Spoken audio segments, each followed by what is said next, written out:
The galaxy had known peace for 100 years. It was not a warm peace. It was the kind of peace that comes from fear, where every species watches every other species, and nobody dares to move first. At the center of this fear sat one small blue planet called Earth, and the strange creatures who lived there. Humanity had joined the galactic stage badly. 60 years ago, a scouting fleet from the Vantar cluster found Earth by accident. The Vantar were not cruel by nature, but they were proud, and they believed that any species without faster-than-light travel was not worth negotiating with. They tried to claim Earth's solar system as an outpost. Humanity said no. The Vantar attacked to teach the humans a lesson. The lesson did not go the way the Vantar expected. Humans did not have starships. They did not have plasma cannons or shield generators. What they had was nuclear weapons, decades of submarine warfare experience, and a deep, stubborn refusal to lose. The war that followed was called, by later generations, the Scouring. Whole cities on Earth were burned. Millions died. But by the end of it, the Vantar fleet that had come to teach a lesson was gone, destroyed by human missiles fired from hidden bunkers, human hackers who turned enemy ships against each other, and human soldiers who kept fighting long after any reasonable species would have surrendered. The Vantar left. They warned the rest of the galaxy. A new alliance formed, called the Concord, made up of a dozen species who wanted to make sure nothing like Earth ever happened to them. They built a border around human space, a line no human ship was allowed to cross without permission. They allowed limited trade, limited contact, and constant watching. For 60 years, humanity lived behind that line, rebuilding, learning, and waiting. Nobody in the Concord knew what humans were waiting for. They should have asked. On a cold morning 3 light-years from Earth, inside a shipyard hidden behind the ice rings of a gas giant called Meridian, humanity finished building something new. They called her the UNS Harbinger. She was not beautiful. Concord ships were sleek and symmetrical, built with mathematics that pleased the eye. The Harbinger looked wrong. Her hull was covered in strange plating that did not line up evenly. Some sections were thick enough to stop a battleship's main gun. Other sections were thin, almost fragile. Her weapons pods were placed in odd positions, not for beauty, but because human engineers had asked one question over and over. What happens if this part gets destroyed? Can the rest of the ship still fight? Admiral Elena Voss stood on the shipyard's observation platform and looked at the ship through thick glass. She had gray hair now, and scars on her hands from an engineering accident 30 years ago, back when she was young, and this whole project was just a drawing on a screen. "She's ugly," said the man next to her. His name was Marcus Webb, chief engineer of the Harbinger project. He said it with pride, the way a father says his newborn son has his mother's nose. "She's supposed to be," Elena said. "Beauty gets you killed, redundancy keeps you alive." The Harbinger was 2 kilometers long, built from asteroid metal and scavenged Vantar wreckage from the Scouring, melted down and reshaped by human hands. She carried a crew of 4,000. She had no single command center. Instead, she had 11 separate bridges scattered through her hull, so that no single attack could take out her leadership. Her main computer was not one machine but hundreds of smaller machines, linked together, arguing with each other, cross-checking each other's work. Concord engineers, when they later studied captured schematics, called this design insane. Human engineers called it normal. "When do the inspectors arrive?" Elena asked. 3 hours, Marcus said. The Concord sent a full team this time. Not just observers, engineers, generals, even a philosopher. Elena raised an eyebrow. "A philosopher?" "They want to understand us," Marcus said. "They've been trying for 60 years. "Let them try," Elena said quietly. "Understanding isn't the same as agreeing." The Concord ship arrived on schedule, a graceful silver vessel called the Aurelian Grace, built by the Athari, a species of tall, thin, blue-skinned beings who valued order above almost everything else. The Athari led the Concord Council and had led the war against Earth 60 years before, though few humans still living remembered that the Athari themselves had once voted against attacking Earth at all. The delegation that stepped off the Aurelian Grace numbered 12. Their leader was Ambassador Solen Kethri, an Athari diplomat with pale eyes and a calm, careful voice. Beside her walked General Draven Oss, a broad-shouldered Kren warrior whose species had fought in 100 wars and lost none of them until they met humans in a single skirmish during the Scouring, a skirmish the Kren never spoke of afterward. And beside the general walked the philosopher, an old Ithari scholar named Baron Alt, whose job for the last 20 years had been simply this: to study humanity and to explain them to the rest of the galaxy. Baron had failed at this job for 20 years. He had not given up. Elena met them at the shipyard's entrance dock, standing straight in her dress uniform, flanked by 2 junior officers. She did not smile. Humans had learned long ago that smiling too much made some species nervous, since human smiles, with all those visible teeth, looked like threats to a dozen different alien cultures. "Ambassador Kethri," Elena said, "welcome to Meridian Station." "Admiral Voss," Kethri replied, bowing her head slightly. "The Concord thanks you for this opportunity. We understand this ship represents a significant investment for your people." "She does," Elena said simply. General Oss studied Elena with the flat, assessing look of a soldier judging an opponent. "We were told this vessel violates 17 articles of the Concord Border Treaty," he said. "Weapon yield limits, hull mass restrictions, crew size caps." "She violates 23 articles," Elena said. "We stopped counting after that." The general's jaw tightened. Kethri raised a hand before he could speak. "The treaty also grants humanity the right to build defensive vessels for home system protection, without limit, so long as those vessels remain within your border," Kethri said carefully. "Is that the classification you intend to claim?" "It's the classification that's true," Elena said. "The Harbinger doesn't leave human space unless human space is attacked first. That's not a loophole, Ambassador. That's the whole point." Baron Alt, the old philosopher, had said nothing yet. He was looking past Elena, through the observation window, at the ship itself. His pale eyes moved slowly across her uneven hull, her mismatched plating, her strange, ugly, powerful shape. "May I ask a question, Admiral?" Baron said. "Of course. Why does she look like that?" "Our engineers have studied the schematics your government provided. The design offends basic principles of structural efficiency. Panels of different thickness create stress points. Sensor arrays are placed where they can be more easily damaged. It is, forgive me, a strange way to build a warship." Elena looked at the old scholar for a long moment.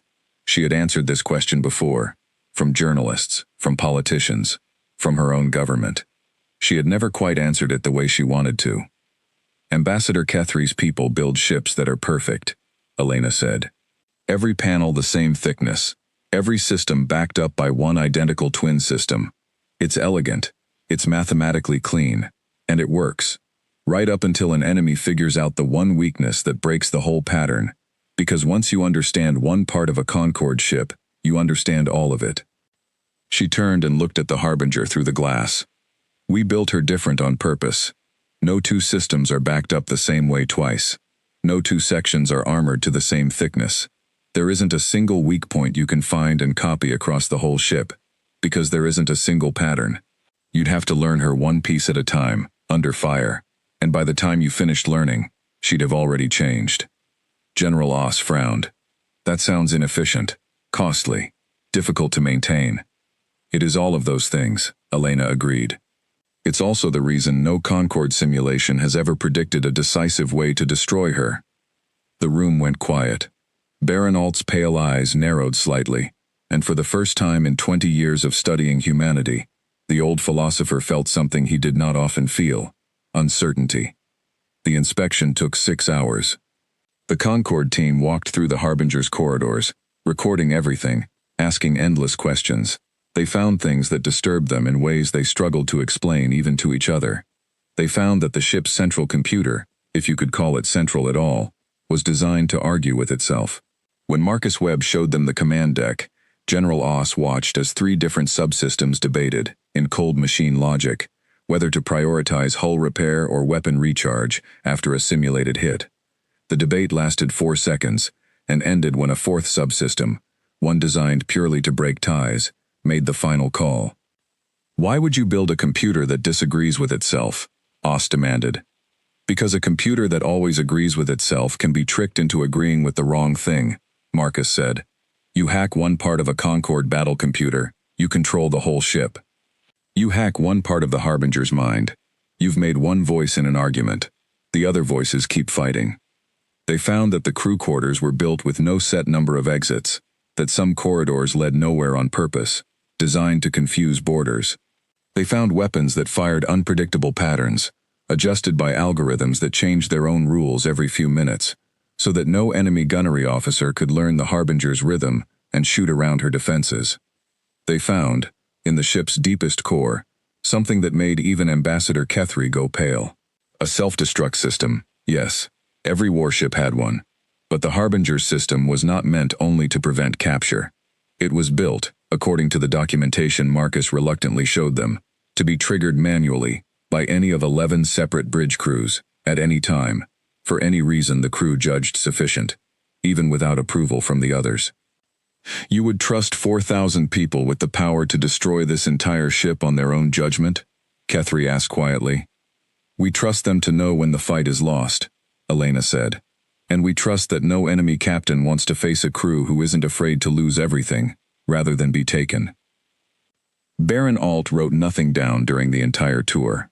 He simply watched. At the end of the 6 hours, standing again at the observation window, looking out at the ship one last time before departure, he finally spoke the thought that had been building in him all day.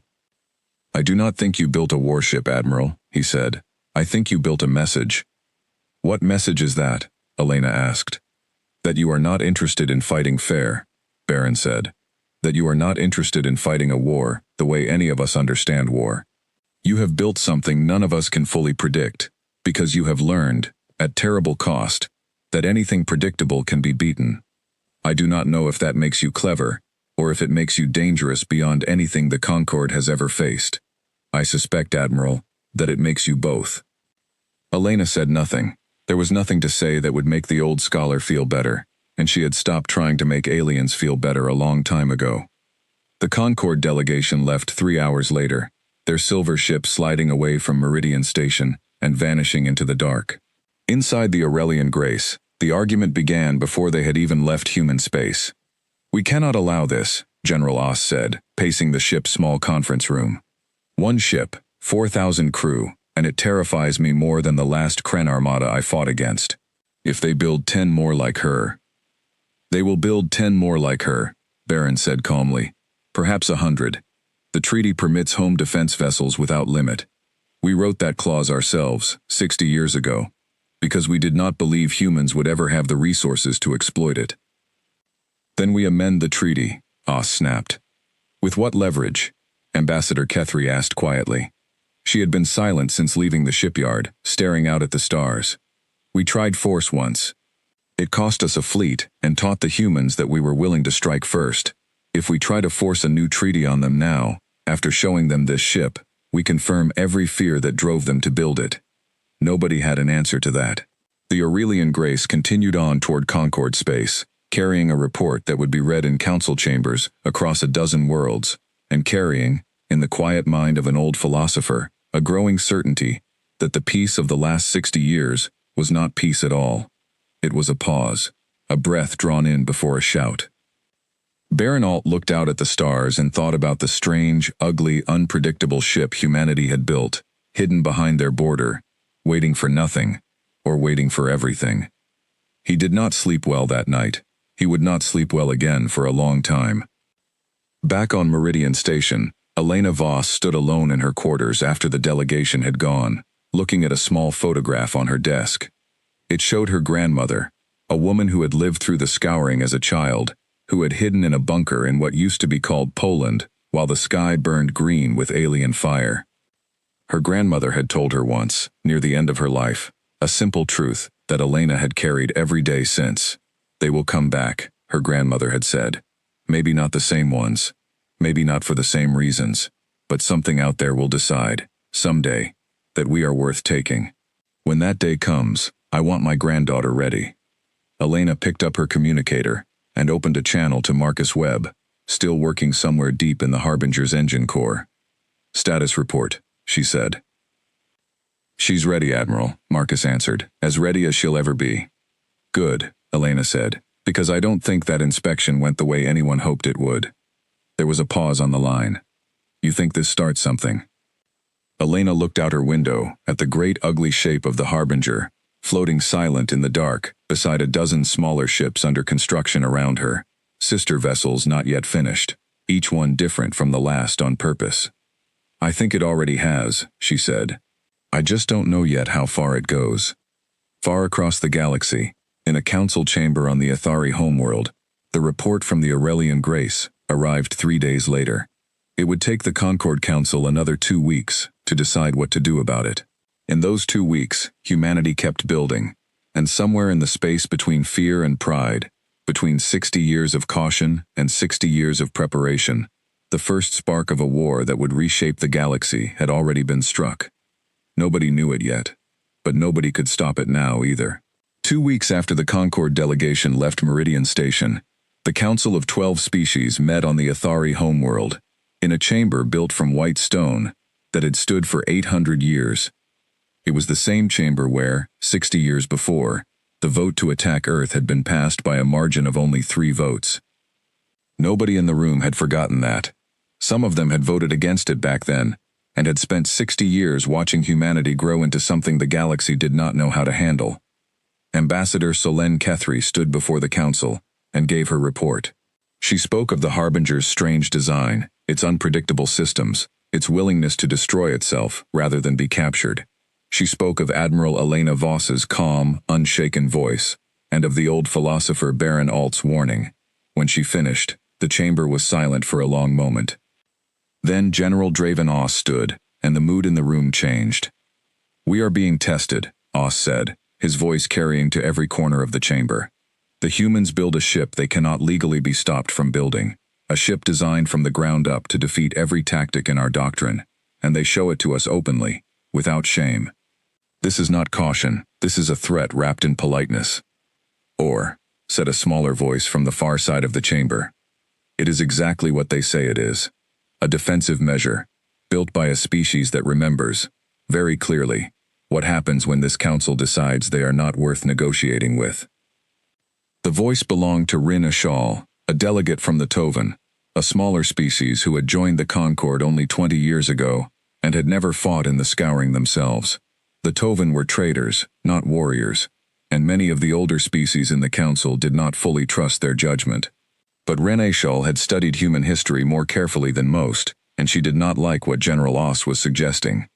"General," she said, "if we respond to a defensive ship with aggression, we do exactly what your ancestors did 60 years ago. We turn caution into war. And if we do nothing," Oss shot back, "we allow a species with a proven history of extreme violence to build an unstoppable fleet, unchallenged, until the day they decide our border is not enough for them anymore." The debate went on for hours. In the end, the council did not vote for war. They voted, instead, for something quieter, and in some ways more dangerous: increased surveillance. A new fleet of scout ships, positioned just outside human space, watching, recording, waiting for any excuse. And, in a decision made in a smaller, private meeting that never appeared in the official record, General Oss received quiet approval to begin something else entirely: an intelligence operation, designed to get someone inside human space, inside the Harbinger program itself, to learn her secrets before her sister ships were finished. Baron Alt was not part of that private meeting. He heard about it 3 days later, from Rin Ashal, over a private meal in the philosopher's modest quarters. "They're going to get someone caught," Baron said quietly. "And when they do, the humans will not respond the way we expect." "How do you know that?" Rin asked. "Because I spent 6 hours on that ship," Baron said, "and I have spent 20 years reading everything they have ever written about themselves, their history, their wars, their stories.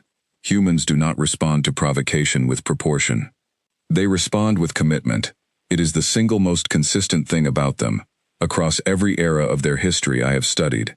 Once they decide you are a threat, they do not stop until the threat is gone, whatever the cost." Rin was quiet for a moment.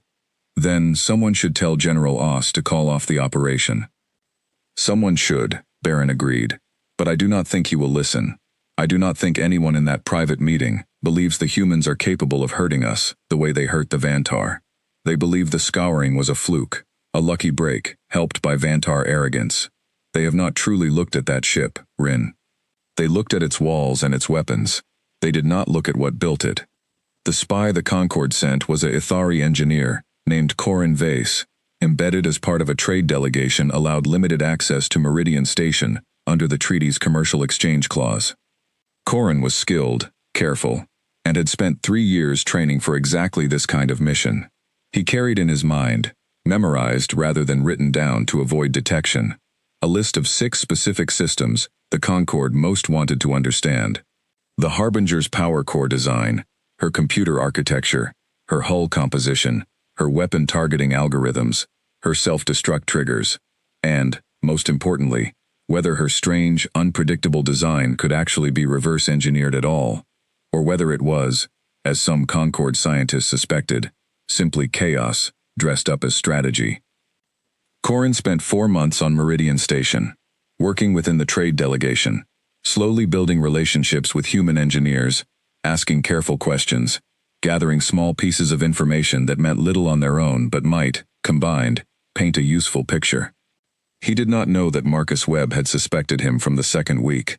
He asks too many questions about the power core, Marcus told Elena, during one of their regular briefings. Not unusual questions, careful ones, the kind of questions someone asks when they already know what they're looking for and just need to confirm it. Do we stop him? Elena asked. Marcus considered this. Or, he said slowly, we let him find something, just not the truth. Elena raised an eyebrow. You want to feed him false information? I want to feed him a story, Marcus said. Something that looks true. Something that, if the Concord builds their entire counter-strategy around it, will fail in exactly the way we want it to fail. Elena thought about this for a long moment. It was a risk. If Corin realized he was being deceived, the operation would blow up in their faces, confirming every fear the Concord had about human dishonesty. But if it worked, it would buy them something more valuable than secrecy. It would buy them an enemy who believed they understood the Harbinger, when they did not understand her at all. Do it, Elena said. But Marcus, keep it small. A believable lie is worth 10 times a fantastic one. Over the following 2 months, Corin Vase slowly gathered what he believed was a genuine picture of the Harbinger's power core, a picture carefully built by Marcus Webb's team to look real, to survive scrutiny, and to be almost, but not quite, true. The real weakness they showed him did exist, technically. It was simply not exploitable in the way the false data suggested, because the actual system had 3 additional layers of redundancy that the data conveniently failed to mention. Corin left Meridian Station at the end of his 4-month posting, believing he had succeeded. He carried his memorized data back to Concord Space, delivered it to General Oss's intelligence division, and was quietly commended for his work. Nobody on the Concord side knew, for months afterward, that they now possessed a detailed and confident map of a weakness that did not fully exist. Life aboard the Harbinger, meanwhile, continued in its own strange rhythm. Elena Voss split her time between the ship and the shipyard, overseeing the construction of 2 sister vessels, the UNS Sentinel and the UNS Watchman, each one built with a different internal architecture from the Harbinger, on purpose, so that no single stolen blueprint could ever describe the whole fleet. Aboard the Harbinger, a young lieutenant named Aiden Cho served as 3rd officer on Bridge 6, one of the ship's 11 independent command posts. Aiden was 26 years old, born after the Scouring ended, part of the first generation of humans who had never lived through open war with an alien power. He had grown up hearing stories from his grandparents about burning cities and green fire in the sky, and he had joined the fleet the day he turned 18, driven by something he could not fully explain even to himself, a mixture of duty, fear, and a quiet, stubborn hope that if humanity built something strong enough, nobody would ever have to live through those stories again. Aiden's job on Bridge 6 was sensor analysis, and it was Aiden who, 3 months after Corin Vase left Meridian Station, first noticed something strange in the deep sensor logs, a pattern of small, unregistered ships moving along the edge of human space, never crossing the border, but never quite leaving either, circling like something waiting for a door to open. Concord Scouts, his commanding officer, Captain Idris Marchetti, said, when Aiden brought him the data, "We've had them out there for weeks. Ambassador's office knows. It's within the treaty." "I know, sir," Aiden said. "But look at the pattern." They're not just watching anymore. They're mapping our patrol routes, response times, communication delays between our outposts. Marchetti studied the data for a long moment, his expression darkening. You think they're planning something? I think, Aiden said carefully, that somebody out there wants to know exactly how long it would take us to notice if something happened at our border, and exactly how long it would take us to respond. Marchetti sent the report up the chain, all the way to Elena Voss herself. She read it twice, then called an emergency meeting of her senior staff aboard the Harbinger's primary bridge, Bridge 1, buried deep in the ship's armored core. This isn't proof of an attack, Elena told her officers, but it's proof that someone is preparing for the possibility of one. I want patrol density doubled along the border. I want the Sentinel's construction schedule moved up, and I want every outpost commander briefed on emergency response protocols by end of week. Admiral, said her second-in-command, a stern older woman named Colonel Priya Anand. If we increase our military posture visibly, the Concord will see it. They may read it as provocation. Let them, Elena said. I would rather be seen preparing for a war I hope never comes, than be caught unprepared for one that does. We built the Harbinger because my grandmother's generation was not prepared. I do not intend to repeat their mistake. 4 months after Corin Vase returned to Concord space, General Oss called a private meeting of his senior military staff, including several officers who had studied the stolen power core data in detail. Among them was a young Kren tactical officer named Vashka Tor, who had spent weeks running simulations based on the supposed weakness. The simulations are consistent, Vashka reported. If the data is accurate, a coordinated strike against the Harbinger's power core, delivered at the correct angle during a maintenance cycle, would disable her primary systems within 90 seconds. It would not destroy the ship, but it would render her defenseless long enough for a follow-up strike to finish the job. General Oss studied the simulation results with grim satisfaction. And you are confident in this data? The source was thoroughly vetted, sir, Vashka said. 4 months of careful observation, cross-referenced against public engineering statements from human shipyard reports. It is consistent across every source we have. What Vashka did not know, what nobody in that room knew, was that the public engineering statements they had cross-referenced were themselves carefully worded by Marcus Webb's team, released over the preceding year through what appeared to be routine technical journals, each one reinforcing the same false picture, laying a trail of breadcrumbs meant to be found and believed. General Oss looked around the room at his officers. This is the first genuine weakness we have found in 6 months of study, he said. I want a contingency plan built around it, not for immediate use. The Council has not authorized offensive action, and I do not believe they will, not yet. But if the day comes when the humans give us no other choice, I want us ready to strike the one place their armor does not hold. He did not know, as he said this, that he was building his entire military strategy around a door that did not exist, a door drawn on a map by the very people it was meant to defeat. 3 weeks later, the incident that would finally break the fragile peace did not come from either side's planning. It came, as such things often do, from something smaller and stupider than anyone expected. A Concord scout ship, part of the surveillance fleet General Oss had positioned along the human border, suffered a navigation malfunction during a routine patrol. Its pilot, a young Vantar officer named Threll Cade, one of the few Vantar allowed back into frontline service after the scoring, eager to prove his loyalty and his skill, found himself drifting, engines failing, directly across the human borderline, into space, the treaty clearly marked as forbidden to Concord military vessels. Threll tried to signal his distress immediately, broadcasting on every emergency channel he knew. But his communication array had failed along with his navigation systems, damaged by the same malfunction. He drifted, silent and powerless, 3 kilometers inside human territory, as a routine human patrol ship, commanded by a young lieutenant on her first solo command, detected an unidentified Concord military vessel crossing the border with no warning, no communication, and no explanation. The lieutenant's name was Sarah Okafor. She was 23 years old. She had trained for exactly this scenario 100 times in simulation, and every single time, the correct protocol had been the same. Hail the vessel, demand identification, and if no response came within 60 seconds, treat the incursion as hostile. She hailed the vessel. Threll Cade, His communication array dead, could not respond.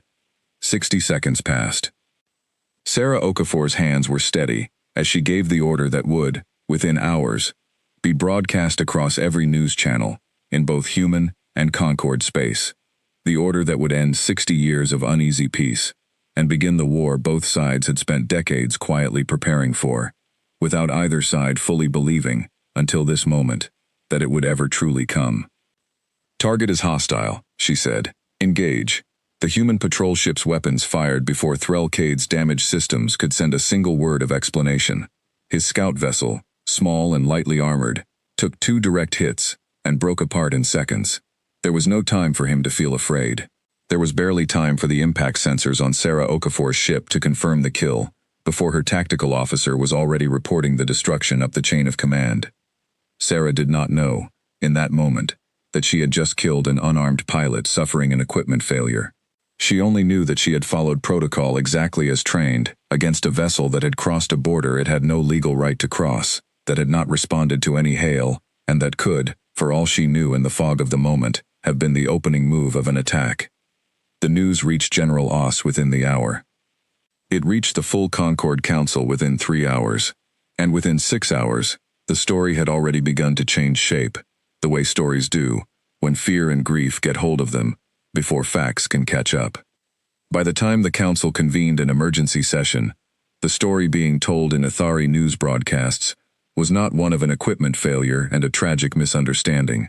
It was a story of a young, decorated Vontar pilot, one of the few trusted to serve again after the scouring, a symbol of reconciliation between his people and the Concord, shot down without warning by a human patrol, in cold blood, for the crime of drifting a few kilometers off course. General Oss stood before the council, and this time, nobody spoke against him. "They have killed one of our own," he said, "not in self-defense, not in response to any attack. A young pilot, helpless, unarmed, was executed for a navigation failure. This is what their so-called defensive posture truly means. This is the temperament of the species we have allowed to build an unstoppable warship on our doorstep." Rin Ashel rose to speak, her voice shaking slightly. "General, we do not yet know the full circumstances. Threlcade's ship suffered a malfunction. It is possible, even likely, that no message ever reached the human patrol at all. It does not matter what message reached them," Oss said, cutting her off. "It matters that a Concord officer is dead, and that the humans pulled the trigger the instant they saw an opportunity." Ambassador Kethry, who had once stood in the Harbinger's shadow and heard Elena Voss speak of restraint and defense, found herself unable to argue against the tide in the room. Grief and fear had already made up the council's mind before the vote was even called. When the question came before them, whether to authorize a formal military response against the human border defenses believed responsible for the incident, the vote passed with a wide margin, wider than the vote to attack Earth 60 years before had ever been. The Concord had gone to war again, and this time, they believed, they had found the weak point in humanity's armor before the first shot was even fired. On Meridian Station, the news arrived through very different channels and told a very different story. Human sensor logs from Sarah Okafor's patrol ship clearly recorded the Concord vessel's silence, its lack of response to repeated hails, and its unauthorized position inside the border. Human investigators, working quickly, identified the navigation malfunction from wreckage debris recovered within hours. Elena Voss had the full report on her desk before the Concord Council had even finished their emergency session. She read it twice. Then she called Sarah Okafor directly, patching a private channel through to the young lieutenant's ship. "Lieutenant Okafor," Elena said, "I've read the incident report." Sarah's voice, when it came, was tight and controlled, the voice of someone holding herself together through sheer discipline. "Admiral, I followed protocol. I want that stated clearly. I hailed the vessel. I waited the full 60 seconds. There was no response." "I know," Elena said. "The report confirms it. You are not being charged with any wrongdoing, Lieutenant. You did exactly what you were trained to do, in exactly the situation you were trained to expect." There was a pause on the line. "Was he a threat, Admiral? The pilot? Was there any chance he wasn't a threat?" Elena chose her words carefully. She had learned, over 30 years of command, that lying to her officers to make them feel better only ever made things worse later. The wreckage suggests a navigation and communication failure, she said.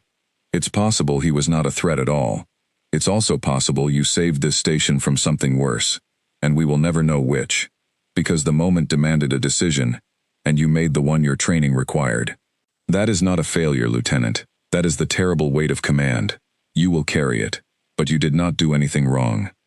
Sarah said nothing for a long moment. Thank you, Admiral, she finally said, her voice barely steady. After the channel closed, Elena sat alone in her office for a long time, looking at the star map on her wall, at the thin red line marking the human border, and at the small, growing cluster of unidentified Concorde vessel positions just beyond it, positions that had, in the last 6 hours, stopped moving in slow surveillance patterns and started moving in the tight, coordinated patterns of a fleet preparing to advance. She activated the ship-wide channel to the Harbinger. This is Admiral Voss, she said, her voice carrying to all 4,000 crew members across all 11 bridges. I want to be honest with you, because you deserve honesty before you deserve comfort. An incident occurred 6 hours ago at the border. A Concorde vessel was destroyed by one of our patrols, following standard protocol, in what our investigation strongly suggests was a tragic accident rather than an attack. The Concorde Council does not currently share our assessment. Council fleet movements over the last 2 hours are consistent with preparation for offensive action. She paused, letting that settle across the ship. We built this vessel, and her sisters, and this entire defense network, for a day we hoped would never come. I cannot tell you with certainty that today is that day, but I can tell you that we are ready as 60 years of preparation could make us, and that whatever happens in the hours ahead, I intend for every one of you to see your families again. Stand to battle stations, full defensive posture. And remember what we've always known. They do not understand this ship, and they do not understand us. That has always been our greatest strength. The Concorde fleet crossed into human space 18 hours later, a force of 60 warships led by General Draven Oss himself, aboard his flagship, the Kren dreadnought Iron Certainty. Their target, according to the intelligence Corin Vase had gathered months before, was Meridian Station and the Harbinger herself, a decisive strike meant to end the human threat before it could grow any larger, delivered with the confidence of a fleet that believed it held a map to their enemy's one true weakness. Elena Voss watched the Concorde fleet's approach on the Harbinger's main tactical display, 60 ships forming a wide arc as they closed on Meridian's position, their formation textbook perfect, the kind of formation drilled into Concorde officers since their first day of training. They're coming in exactly the way the simulations predicted, said Colonel Priya Anand, standing at Elena's side on Bridge 1. Wide arc, concentrated firepower aimed at our forward hull, exactly where the false data said our power core sits closest to the surface. Then let's not disappoint them, Elena said quietly. The battle began at a distance of 200,000 kilometers, with the Concorde fleet opening fire in a coordinated volley, aimed precisely at the section of the Harbinger's hull that Corin Vase's stolen data identified as the ship's greatest vulnerability. Dozens of plasma lances and railgun rounds converged on that single section with devastating, practiced precision. The section held. It held not because it was invulnerable, but because it was not, in truth, anywhere near the real power core, which sat 3 decks deeper and 40 meters aft of where the false data placed it. What Concorde gunners struck instead was one of the Harbinger's redundant armor sections, thick, purpose-built to absorb exactly this kind of concentrated assault, backed by 3 additional layers of shielding the stolen data had never mentioned. Aboard the Iron Certainty, General Oss watched his tactical display with growing confusion, as damage reports came back far lower than predicted. Impossible, he muttered. The data was confirmed across 4 months of observation. Sir, his tactical officer reported, voice tight, the Harbinger's power output hasn't dropped. If anything, it's increasing. It was increasing, because Elena Voss had just given the order every officer aboard the Harbinger had trained for, full offensive posture. Where Concorde doctrine taught a defender to absorb the first strike and respond cautiously, human doctrine, forged in the desperate final days of the scouring, taught something else entirely. That the moment an enemy committed to an attack, and it failed, that enemy was at their most vulnerable, caught between plans, uncertain of their next move. The Harbinger's weapon batteries, adjusted by algorithms that rewrote their own firing patterns every few minutes, opened up in a response that followed no doctrine Concord officers had ever studied. Rather than concentrating fire on a single target the way Concord tactics assumed any rational commander would, the Harbinger's guns spread their fire unevenly across the enemy formation, striking 6 different ships simultaneously with unpredictable intervals, targeting not the strongest points of the Concord fleet's defenses, but whichever points her constantly shifting targeting algorithms judged, moment to moment, to be weakest. 3 Concord frigates lost primary shielding within the first 2 minutes. A fourth, caught in an unlucky combination of hits to 2 separate systems at once, suffered a cascading power failure and drifted, helpless, out of formation. General Oss stared at his tactical display in growing disbelief. This was not how Concord doctrine said a battle should unfold. Concord tactics were built on the assumption that both sides fought rationally, predictably, according to shared principles of efficient warfare. But the Harbinger was not fighting according to any principle Oss's officers had ever been trained to recognize. She was fighting the way a cornered animal fights, all instinct and adaptation, finding weakness through sheer unpredictability, rather than superior calculation. "Concentrate all fire on the Harbinger," Oss ordered, his voice hard. "Ignore the smaller vessels. If we destroy the flagship, the rest of their defense collapses." But even as the order went out, 11 separate voices were already answering it from within the Harbinger's hull. 11 bridges, each capable of independent command, each already adapting to the shift in Concord tactics before General Oss's order had even finished transmitting. Bridge 6, where young Lieutenant Aiden Cho worked his sensor station, was the first to notice the Concord fleet's fire pattern converging. "Captain," Aiden said urgently, "they're shifting all fire onto us, every ship in their formation." Captain Marchetti did not hesitate. "Then we make sure that costs them everything they have," he said, and gave the order that would define the battle's outcome: full power to forward shields, and a course correction that put the Harbinger directly between the concentrating Concord fire and the smaller, less armored human patrol ships defending Meridian Station's flank. The Harbinger absorbed the fleet's full concentrated fury for nearly 4 minutes, her mismatched armor plating burning and cracking under the sustained assault, her crew working in desperate, practiced coordination across 11 bridges to reroute power, repair breaches, and keep her weapons firing, even as sections of her hull began to fail. It was exactly the scenario her strange, redundant, illogical design had been built for: not to be invulnerable, but to survive being hit by everything an enemy had, and to keep fighting anyway. And she did keep fighting. Bloodied, burning in a dozen places, the Harbinger's weapons never stopped firing, and slowly, ship by ship, the Concord fleet's advantage began to erode. By the time General Oss finally gave the order to withdraw, 40 minutes after the first shots were fired, he had lost 11 ships and been forced to retreat with 20 more critically damaged. The Harbinger, battered and scarred but intact, had not lost a single deck to enemy boarders, and her core systems, the ones the stolen data had promised would fail within 90 seconds, had never come close to failing at all. Aboard the Iron Certainty, retreating back across the border in humiliation, General Oss stared at the wreckage of his fleet on the tactical display, and finally understood, too late, what Baron Alt had tried to tell the Council months before. They had not fought a warship. They had fought a message, and the message was simple, and it was clear, and it would echo across the galaxy within hours.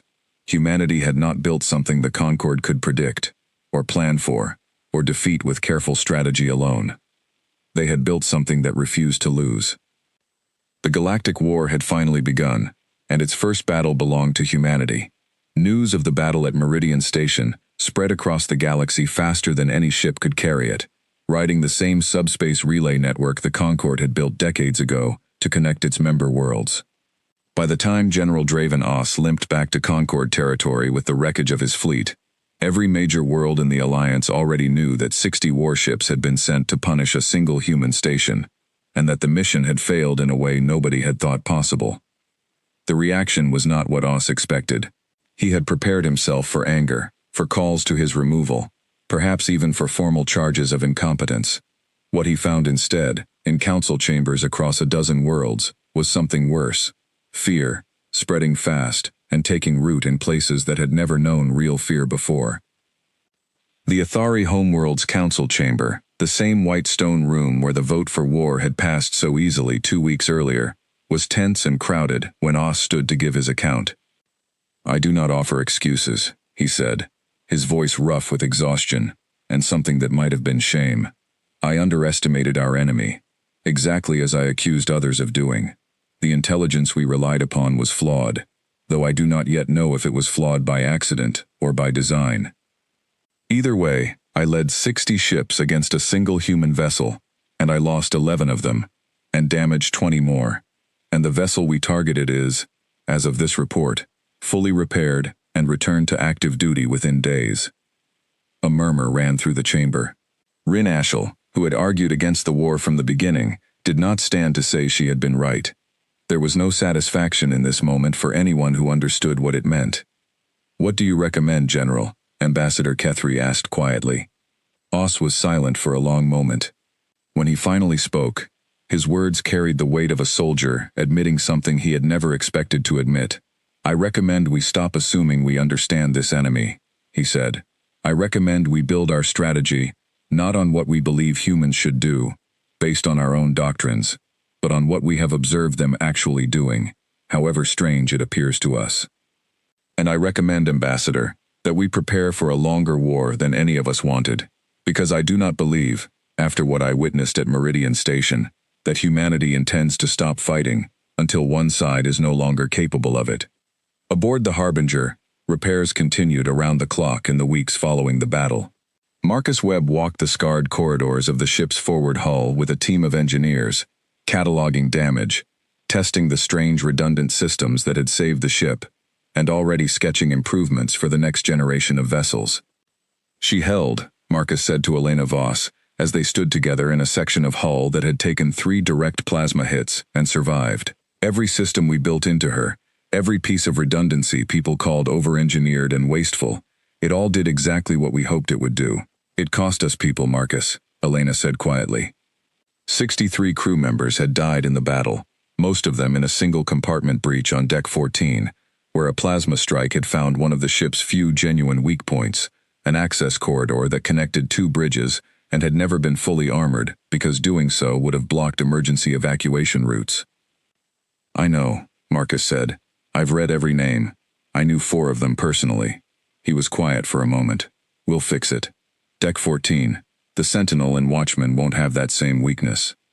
"They'll have different weaknesses," Elena said. "That's the whole design philosophy. We can't build something with no weaknesses at all. We can only make sure no 2 ships share the same ones." Elena's communicator chimed. It was a priority channel from Earth, from the Unified Council, the civilian government that oversaw the military, but rarely interfered directly in fleet operations. She excused herself and took the call in her private office. The face on the screen belonged to Councilwoman Ines Marchetti, no relation to Captain Idris Marchetti aboard the Harbinger, though the coincidence had caused confusion more than once. Ines had been on the Unified Council for 15 years, and she had voted for the Harbinger program back when it was still a controversial line item in a defense budget most citizens barely understood. "Admiral Voss," Ines said, "the Council has reviewed the battle reports. Congratulations are in order, though I know that feels strange given the losses." "It does," Elena said simply. "We need to discuss what comes next," Ines said. "The Concord is not going to simply accept this defeat and retreat behind their own border. General Oss's report to his council, which our intelligence has already obtained, makes it clear they intend to escalate, not withdraw." "I expected as much," Elena said. "What is the council's position?" Ines paused before answering, and Elena recognized the particular weight of that pause, the sound of a politician about to say something that would change the shape of the war. "The Council has voted, 6-1, to authorize offensive operations beyond the border, for the first time since the scouring," Ines said. "We are not going to sit behind our defenses and wait for the Concord to gather strength for a second attempt. We are going to take the fight to positions that threaten our security directly, starting with the surveillance fleet, still operating along our border." Elena absorbed this in silence. 60 years of doctrine, 60 years of careful, defensive posture, built on the hard lesson that humanity's survival depended on not giving the galaxy an excuse to unite against them. All of it was about to change. because the galaxy had united against them anyway, and there was no longer any reason for restraint. Understood, Elena said. The Harbinger will be ready within the week. But Councilwoman, I want it on record that I have concerns. Noted, Inez said. What are they? The Concord is not one enemy, Elena said. It's 12 species, held together by fear and shared interest, not by any deep loyalty to each other. If we fight this war the way the Vantar fought us 60 years ago, total, indiscriminate, focused only on victory, we risk uniting all 12 species against us permanently, in a way that outlasts this war by generations. I recommend we fight to win, but fight in a way that leaves room for some of them to walk away from this alliance when the fighting is done. Inez considered this. You're suggesting we try to break the Concord apart rather than simply defeat their fleets. I'm suggesting, Elena said, that a fleet can be rebuilt. A shattered alliance takes generations to reform. If we want a galaxy where our grandchildren don't have to build another Harbinger, we need this war to end with fewer enemies than it started with, not more. Inez was quiet for a long moment. I'll bring that to the council, she said. In the meantime, Admiral, good hunting.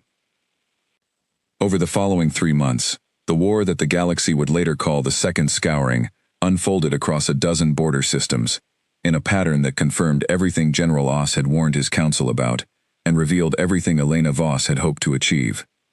Human fleets, now including the newly completed Sentinel and Watchman, alongside a growing force of smaller support vessels, struck Concord surveillance and staging positions along the border with speed and precision that Concord tactics consistently failed to anticipate. But Elena's orders, given personally to every fleet commander before each engagement, remained consistent. Disable, don't destroy, whenever possible. Capture crews rather than kill them, whenever the tactical situation allowed. And whenever a Concord vessel or crew belonging to one of the Alliance's 12-member species surrendered, treat them not as prisoners of a defeated enemy, but as potential future neutrals in a war that did not have to include them forever. This strategy produced strange, unexpected results. The Tovan, Rin Ashel's people, found themselves increasingly reluctant participants in Concord military operations, their trade-focused culture uncomfortable with a war that showed no signs of the quick, decisive Concord victory General Oss had once promised. When a Tovan merchant fleet, conscripted into Concord logistics support, was intercepted by human forces near the border, Elena personally ordered their release, along with their cargo, and a formal message to the Tovan homeworld, explaining that Earth held no quarrel with any species that chose not to fight them. It was a calculated gamble, and it worked exactly as she had hoped. 3 weeks later, the Tovan delegation formally withdrew their military support from the Concord Alliance, citing irreconcilable strategic differences, while carefully avoiding any language that would constitute an alliance with humanity. It was not peace, but it was one fewer enemy, and Rin Ashel, watching from within the crumbling council, understood exactly what Elena Voss was doing, and found herself unable to disagree with it. They're picking us apart, Rin told Baron Alt, during one of their now frequent private conversations. Not with weapons, with patience. Every species that doubts this war, they give a reason to leave it. That is what I tried to warn the council, Baron said. Humans do not fight to destroy. They fight to end the threat against them, as efficiently and completely as possible. If ending the threat means dismantling our alliance one threat at a time, instead of destroying every ship we send against them, they will choose that path every time, because it costs them less, in the end, than total war would. Is there still a way to stop this? Rin asked. Baron was quiet for a long time before he answered. I do not know if the council can stop it, he said. I no longer believe General Oss can stop it, not with the fleet he has left. But I think, perhaps, humanity itself might be willing to stop it, if we offered them something better than continued war. The question is whether General Oss, or anyone left on that council with real power, is capable of offering it. The turning point came 4 months into the war, at the Battle of Corvin Reach, a resource-rich system on the Concord side of the border, that General Oss had fortified heavily, believing it would become humanity's next target. He was correct. What he had not anticipated was the scale of the force humanity committed to taking it. Not just the Harbinger and her 2 sisters, but 8 additional vessels completed in the months since the war began, each one built with the same philosophy of deliberate unpredictability, none of them identical to any other. The battle lasted 6 hours, the longest engagement of the war so far, and it ended with the Concord defense fleet at Corvin Reach destroyed or in full retreat, and human forces in control of a system that had, until that day, been considered one of the most secure positions in Concord territory. It was, by any military measure, a decisive human victory. But it was what happened after the battle that truly shook the Concord Council to its foundations. Elena Voss, aboard the Harbinger, personally ordered that the system's civilian population, over 2 million Concord citizens, mostly Athari and Kren colonists who had lived at Corvin Reach for generations, be left entirely undisturbed. No occupation force, no demands for surrender, no punishment for the system's role in supplying OS's fleet. "We are not here to conquer," Elena announced, in a message broadcast to the system's population, and, deliberately, intercepted and relayed across Concord news networks within hours. "We are here to end a war that was started against us, by removing the military capacity that threatens our people. Your homes, your lives, your governance remain your own. We ask only that Corvin Reach take no further military action against Earth or its allies. When this war ends, whatever form that ending takes, we hope it ends with fewer enemies in this galaxy, not more." The message did what 6 months of General Os's warnings never could. Across a dozen Concord worlds, ordinary citizens who had been told humanity was a monster, a violent species incapable of restraint, watched footage of an occupied system, left entirely in peace, its people unharmed, its government untouched. It did not end the war, but it cracked something in the Concord's unity that would never fully heal, and it planted, in council chambers across the Alliance, a question that General Os could no longer silence. Was this war truly necessary? Or had fear and old grievance driven them into a fight they never needed to have?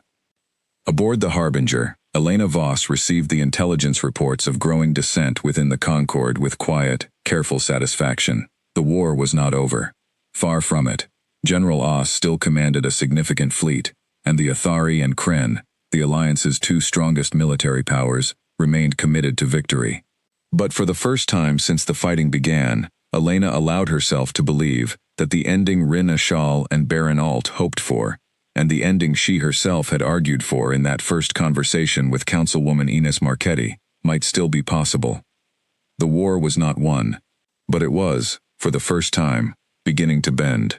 6 months into the war, General Draven Os stood once more before the Concord Council, but the room he faced had changed.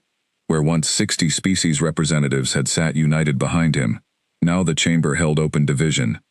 The Tovan delegation was gone entirely, their seats empty, a silent reminder of the first thread pulled loose from the Alliance's fabric.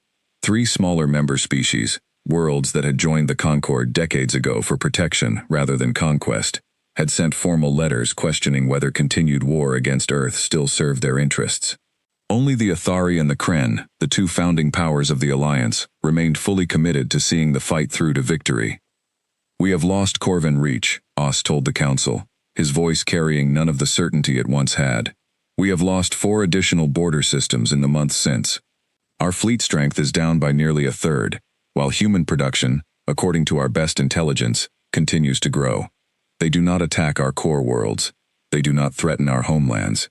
They take what threatens them directly, and they leave the rest in peace. And every world they leave in peace becomes a world questioning why we still fight them." "Then what do you recommend, General?" Ambassador Kethri asked. She looked older than she had a year before, the weight of a war she had never wanted, etched into her face. "Full mobilization, a strike against Earth itself, the way the Vantar attempted 60 years ago." "I recommend against it," Os said, and the words seemed to cost him something to say. "I have studied their fleet's tactics for 6 months. Every battle, every system they take, follows the same pattern. They fight to remove a threat, not to conquer. If we strike at Earth directly, we confirm every fear that drove them to build the Harbinger in the first place, and I believe, based on everything I have witnessed, that we would face not a defensive war, but their species' full and total commitment to our destruction. I do not believe the Concord would survive that war, Ambassador. I do not believe any of us would survive it." The chamber fell silent. It was the first time in the war that General Oss, the man who had led the charge for conflict from the very beginning, had spoken openly of the possibility of Concord defeat. "Then you are recommending surrender," said a Kren delegate from the back of the chamber, his voice thick with disbelief. "I am recommending peace," Oss said. "There is a difference, though I understand why it may not feel that way today. We began this war believing humanity was the aggressor, that their strange ship was a threat requiring an answer. I have come to believe, slowly, and at great cost, that we misunderstood them from the very beginning. They do not want our worlds. They do not want our destruction. They want, as best I can determine, exactly what they have always claimed to want: to be left alone, and to never again face a war they did not choose." The message reached Elena Voss 3 days later, delivered through the same diplomatic channels that had first brought the Concord inspection team to Meridian Station over a year before. It came from Ambassador Kethry directly, requesting a formal ceasefire and the beginning of peace negotiations, to be held on neutral ground, aboard a vessel provided by the Tovan, the one Concord member species that had never fully rejoined either side of the conflict. Elena read the message twice in her private office aboard the Harbinger, then called Councilwoman Inez Marchetti on Earth. "They're asking for peace," Elena said. "I know," Inez replied. "The Council received the same message an hour ago. What's your assessment, Admiral? Is this genuine, or a delay tactic while they rebuild their fleet?" Elena considered the question carefully. She thought of Baron Alt's words from over a year ago, the old philosopher standing at the observation window, telling her that the Harbinger was not a warship, but a message. She thought of General Oss's fleet, retreating from Meridian Station in humiliation, and of the long, grinding months since, each battle proving the same lesson, over and over, until even the Concord's most committed warhawk could no longer ignore it. "I think it's genuine," Elena said. "Not because General Oss has become our friend. Because he's become a realist. He's watched his alliance crack apart for 6 months, watched worlds question a war his own council started, and I think he's finally understood what my grandmother tried to tell me my whole life, that fights born from fear and misunderstanding rarely end well for the side that starts them. Do we accept?" "We accept," Elena said, "but Councilwoman, I want to attend the negotiations personally, aboard the Harbinger, not because I don't trust our diplomats, because I want the Concord to see, one more time, exactly what they're negotiating with, and exactly what continuing this war would continue to cost them." The peace conference convened 3 weeks later, aboard a Tovan merchant vessel, positioned in neutral space, precisely between human and Concord territory. Elena Voss attended, as humanity's senior military representative, alongside a delegation of Unified Council diplomats, led by Inez Marchetti herself. General Draven Oss attended for the Concord, alongside Ambassador Solène Kethry, and, at Kethry's specific request, the old philosopher Baron Alt, whose reports on humanity, largely ignored for 20 years before the war began, had proven more accurate than anyone in the Concord had wanted to believe. The negotiations were long, difficult, and at several points nearly collapsed entirely. The Kren delegation, still smarting from military losses, pushed for reparations that the human negotiators flatly refused. The Athari, exhausted by the political cost of a war that had fractured their alliance, pushed for strict new limits on human military expansion, limits that Elena Voss personally rejected in a private session with General Oss. "You built limits into the last treaty, because you believed we would never have the resources to exceed them," Elena told him, the two of them alone, in a small conference room aboard the Tovan vessel, away from the wider negotiating table. "That mistake cost your people a war. If you write the same mistake into this treaty, it will only guarantee the next one." Oss studied her for a long moment. He had changed since their first meeting, over a year before, at the shipyard where the Harbinger was first revealed. The certainty was gone from his face, replaced by something more careful, more tired, and, Elena thought, more honest. "What would you propose instead, Admiral?" he asked. "No limits on defensive capability, for either side," Elena said, "but a new framework, jointly monitored, requiring advance notice before any military vessel crosses a shared border, and a standing council, made up of representatives from every species involved, human included, with the authority to investigate incidents before they become wars." My officer who fired the first shot of this war followed her training perfectly, and an innocent man died anyway, and 60,000 people on both sides paid for it with their lives. I don't want limits that failed us both once already. I want a system that catches the next accident before it becomes the next war. Oss was quiet for a long moment. You want humanity included in Concord governance? He said, as an equal member, not a watched border colony. I want humanity included in a system that prevents this from happening again, Elena said. Whether that system calls itself the Concord, or something new, matters less to me than whether it actually works. The treaty that emerged from 6 weeks of negotiation was imperfect, as all treaties are. It did not fully satisfy the Kren, who wanted stronger guarantees against future human expansion. It did not fully satisfy the human military hardliners back on Earth, who wanted the Concord to formally acknowledge the injustice of the original scouring before any new agreement was signed. But it did what Elena Voss had hoped it would do. It created something new. A standing council with human representation, a shared early warning system along every border, and a formal acknowledgement, written into the treaty's opening clause, that both the scouring and the war that followed it had been driven by fear and misunderstanding, rather than any true, irreconcilable conflict between human and Concord interests. Humanity did not join the Concord as a subordinate member state. They joined as something new, an independent power, allied but not absorbed, with a seat at the council table and a border that was, for the first time in 60 years, no longer treated as a line to be watched with suspicion, but as the edge of a partner's territory. The Tovan, whose withdrawal from the war had marked the first crack in Concord unity, formally rejoined the alliance 3 months after the treaty was signed, citing renewed confidence in a Concord that had proven capable of learning from its mistakes. Rin Ashel, promoted to senior council delegate in the war's aftermath, would later say that the peace was not won by either fleet, but by every ordinary Concord citizen who watched footage of an undefended, unpunished Corvin Reach, and asked their leaders a simple, uncomfortable question: why are we still fighting these people?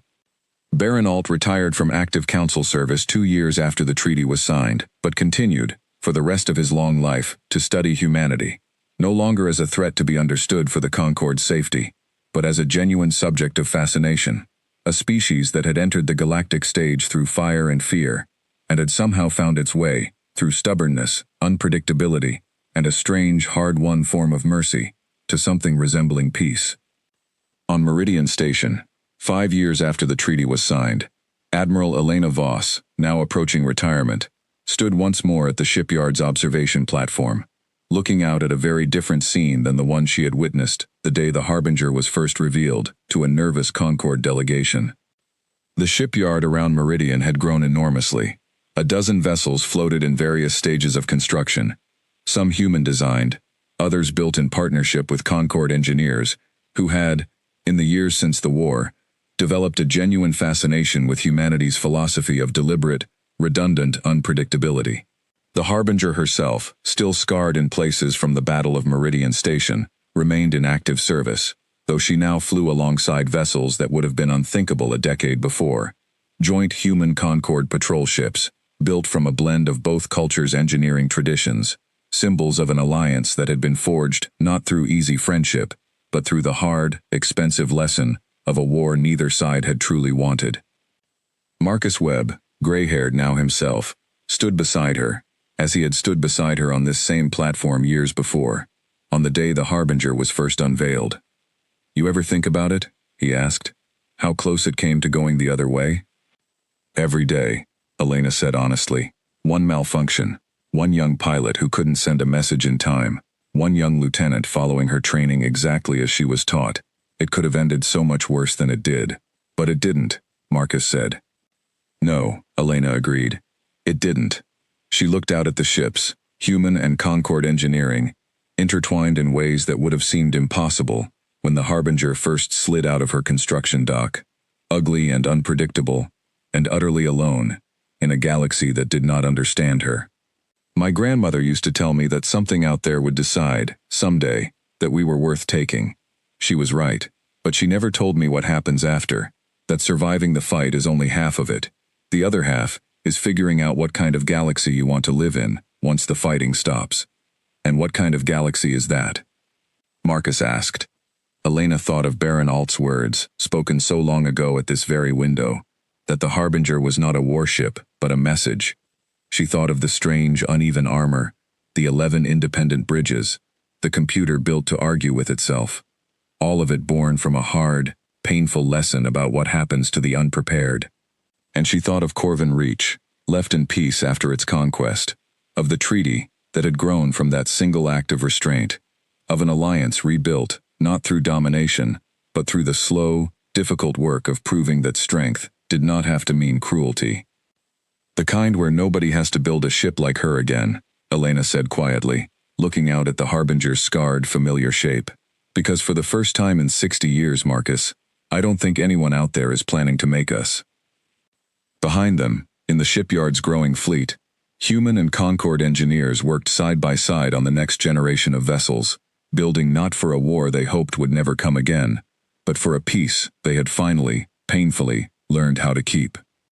The Galactic War that began with a single misunderstood ship had ended, 5 years later, not with humanity's conquest of the galaxy, nor with their destruction, but with something rarer and harder to build, a seat at the table, earned not through fear alone, but through the choice, made again and again, in the hardest moments of the war, to be merciful when mercy cost something, and to fight only as hard as the fight required, and never one step harder. It was not the ending anyone, human or Concord, had expected when the first shots were fired above Meridian Station, but it was, Elena Voss thought, looking out at the stars one last time before heading home, exactly the ending humanity had spent 60 years quietly hoping for.